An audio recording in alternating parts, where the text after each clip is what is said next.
Good morning and welcome to the Good Life Meditation.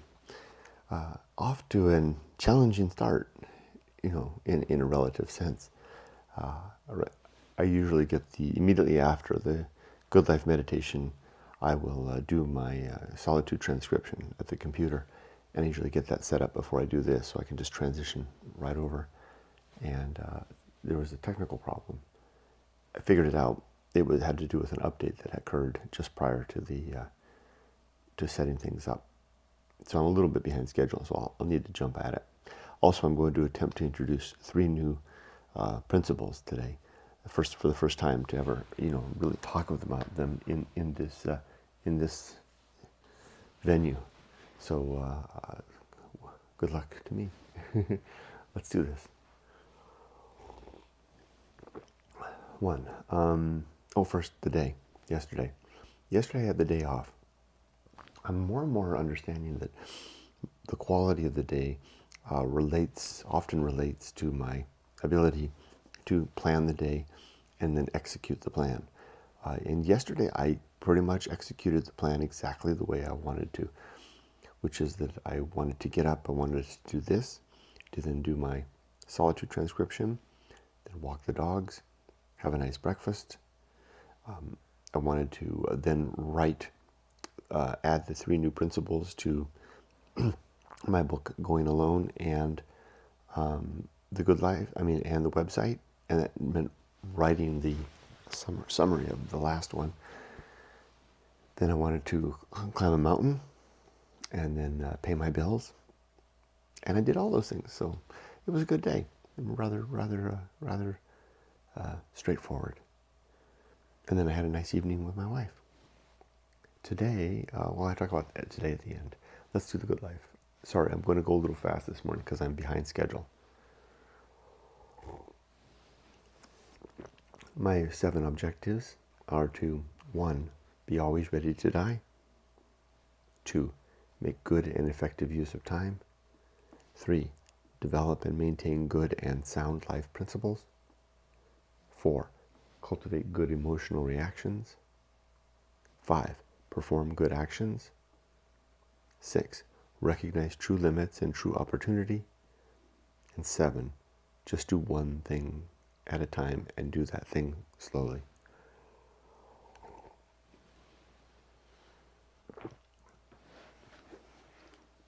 Next are my principles. Now, because this is the first time I'm adding 3 new principles to the lineup, I need a little help. So I've got a copy of The Good Life, which is the sequel to Going Alone, and I've penciled in the new principles where I want them, so I can remember. So just after Temperance, the first one starts. Hi, Ollie. The first principle is the principle of war, to always fight against everything that I think is true. I was struggling a little bit yesterday with the principle of the pirate ride, the idea that there's no free will, because someone challenged that idea on a video that I uploaded yesterday. I uploaded 4 videos yesterday. Wow, I haven't done that in a while. Someone countered I did a video about how to deal with the death of a pet, and in that I talked about my belief that we don't have free will. And someone just basically said, of course we have free will.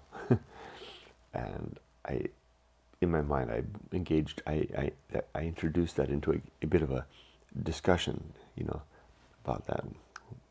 Well, no, we don't. Yes, we do. No, we don't. Yes, we do. Now, I realized quickly that I'd have no grounds to stand on. It's a matter of faith with me.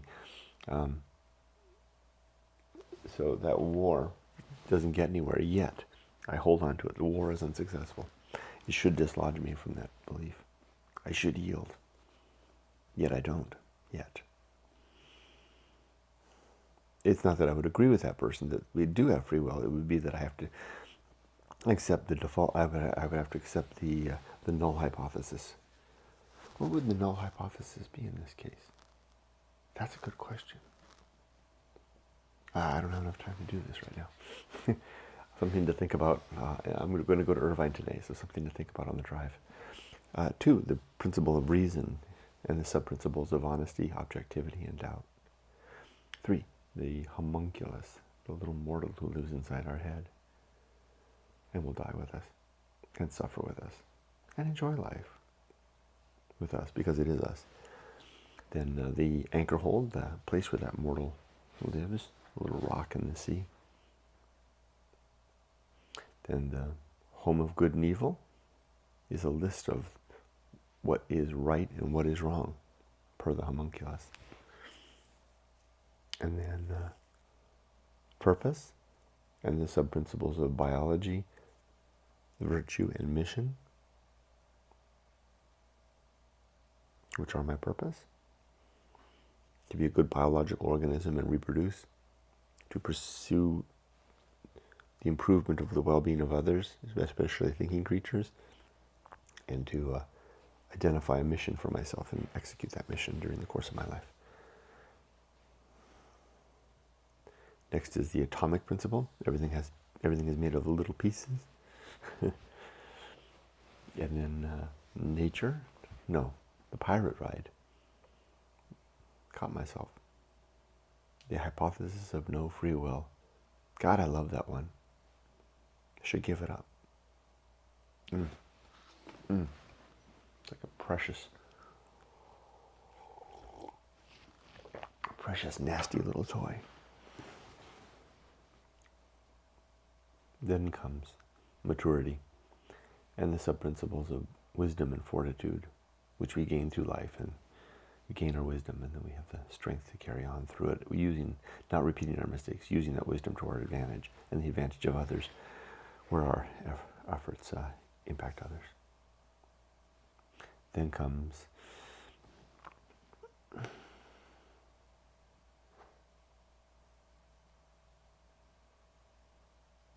the social principle. We're social animals. We need each other. So it's good to be a social human being and to pursue the well-being of others.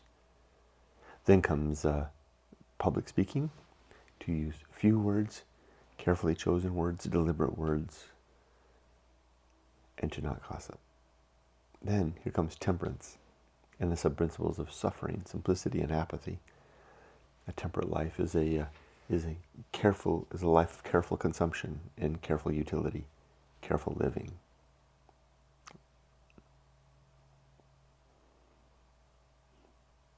We suffer when we deny ourselves what we want.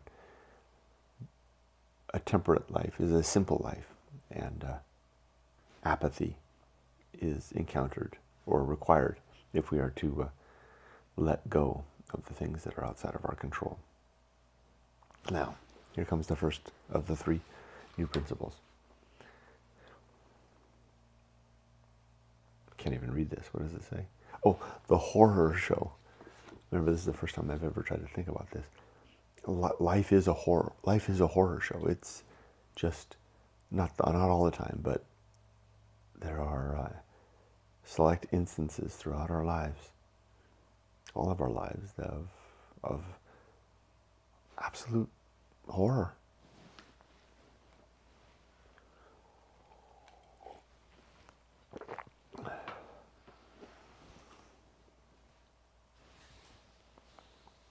I mean, what more do I need to say? Do you want me to cite instances? I think I can leave it at that right now.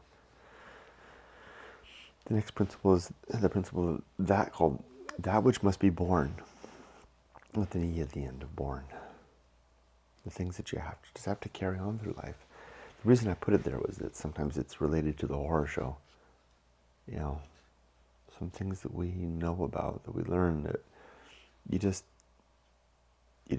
can't let it go.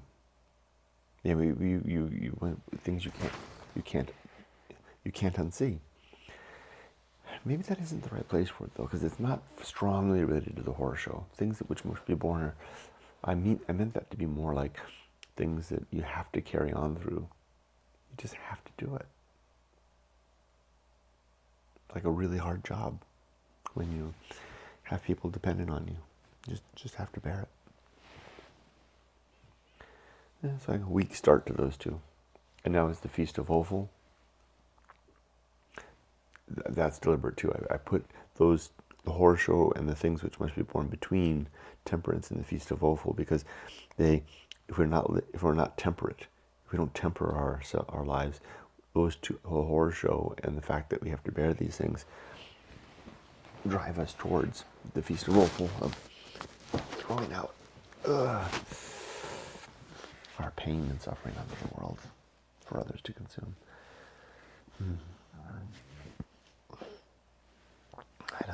I don't feel like I did a good job with those. Okay, I'll get a little more practice. Next is distraction. We're distracted.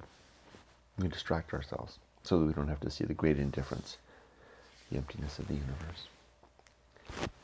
Then comes the best seat in the house, to not want to be anyone else, be anywhere else, or be doing anything else, but be okay right here and now and who I am. Then the path of wildness, the way up and through new life. Here's the third principle. Hand on the tiller. Steady as she goes. I came up with that when I was going through a really tricky period. And I literally wasn't able to muster much courage or strength to do much of anything. Except I just kept telling myself, keep your hand on the tiller, Kurt. Don't, keep moving forward. Keep moving forward. Stay the course. Next comes the risk of avoiding risk. I don't need this now. The deep level and surface level risks of life. It's hard to do both. And then sin and damnation. There are 7 sins in my worldview. These are credulity, faith, hope, superstition, dogma, and authority, and gossip. The great life adventure, complete oblivion. When we die, we're completely gone.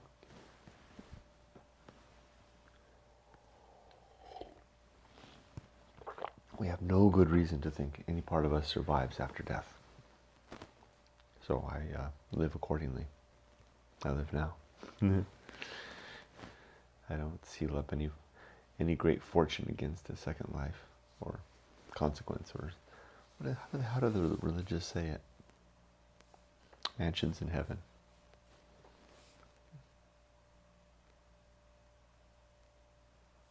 I even forego the attempts of the mansion here. A small comfortable hut is plenty enough for me here. Just to be a good human being. Where good, again, is defined as seeking after and helping to achieve the improvement of well-being for thinking creatures. That's enough for me. And then the Great Life Adventure, one or more events or experiences or something we produce in life that becomes part of our identity, that actualizes our living, that makes the living, having the fact of having been here, our own. Then the season of philosophy, the time to record what we want to say.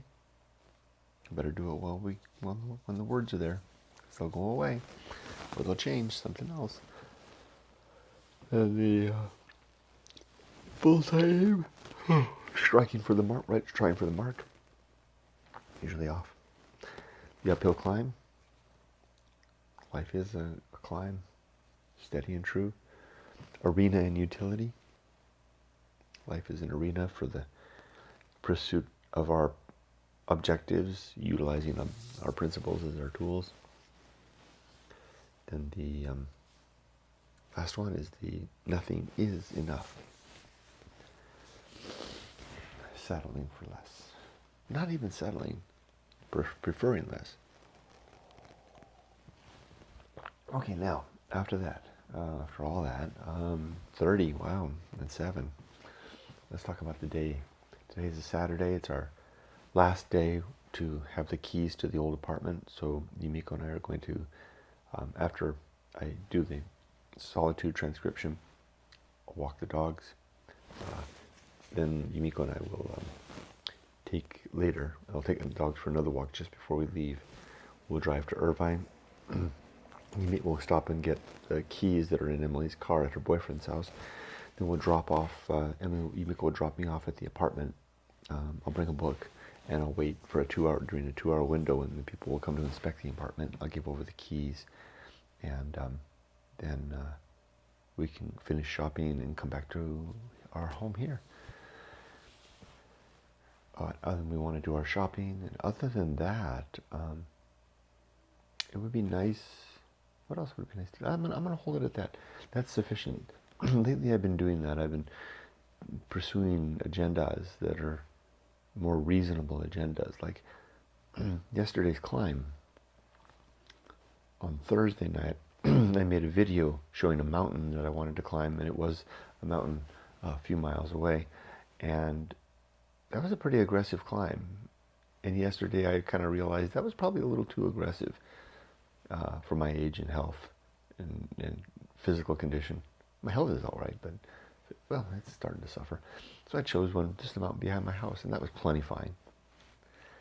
And then I said, well, then the other thing I want to do is my bills after that. And it was good. It was good to have a manageable to reasonable limits. Boy, that sounds like something like a sub-principle or another principle there. It's temperance. That's all it is. I don't need another principle. It's temperance. It's setting out reasonable goals and being satisfied with that. As in the mountain behind my house, the one with the cross on it. That's enough to climb that. It was a 2 hour hike round trip. That was plenty. So today, that's plenty enough as well. It's plenty just to do the inspection, turn in the keys, and do the shopping. And then after that, I'm free. So that'll be good. What kind of things could ambush me today? A technical problem could come back.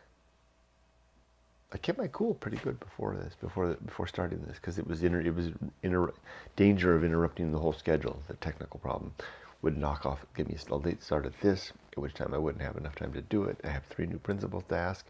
Oh no, oh my, lions and tigers. And then that would throw me off for the solitude transcription, which I have to start after that. You see what I mean? I kept cool. I said, well, the worst that happens is I just have to send Erica a message to say that I'm offline today, that I can't do the solitude transcription, and then work on that problem. I still got the rest of the weekend to solve that problem. Including, if worst comes to worst, I just go out and buy a new microphone. I know where I can get one. I didn't have to do that. I solved the problem. What else could get me today? That cyclical melancholy doesn't seem to be bothering me much lately. It's kind of almost like a cycle. You know, the rise, the lowering tide.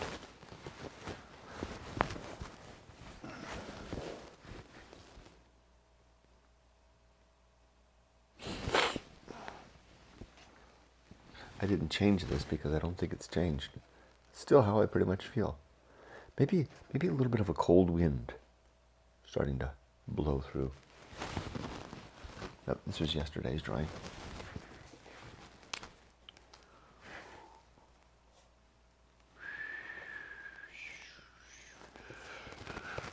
Representing a little cold wind coming. Could use a little sweater. A sweater would be nice, but there is no sweater on the Anchorhold. So that's pretty much how things still are. Another placid day, secure upon the rock. Little cold, chill wind blowing. How will I handle the day if I get ambushed? Be temperate. I will maintain my balance, my internal balance. I'll look at the day that's happening around me, and I'll keep my hand on the tiller. Now remember, this is a horror show.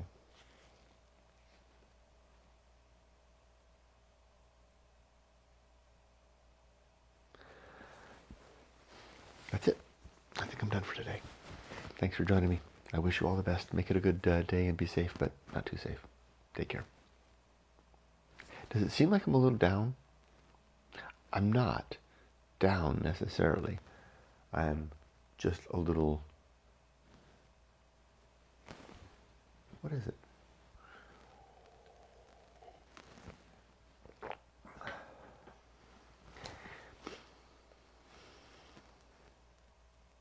It's that feeling that you get when you got a big day ahead of you.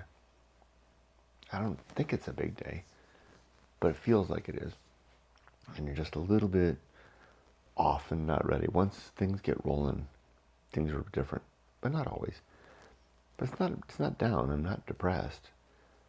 Just maybe a little rundown is all. To be expected, I guess, as I get older. But I'd be probably fine if I just had to stay in this chair all day, but I've got to get up and do stuff. Got responsibilities to do. So, okay, let's do those responsibilities. Straighten a couple of cards. Button that shirt. A man of responsibility and reason and deliberate living. At least as long as I've got a family to support. Straighten your glasses. Okay, I can do it. I will do it. I always do it. Not always perfectly, but I certainly always give it the college try because I've got my hand on the tiller. It's a horror show going all around me, and some things just must be boring.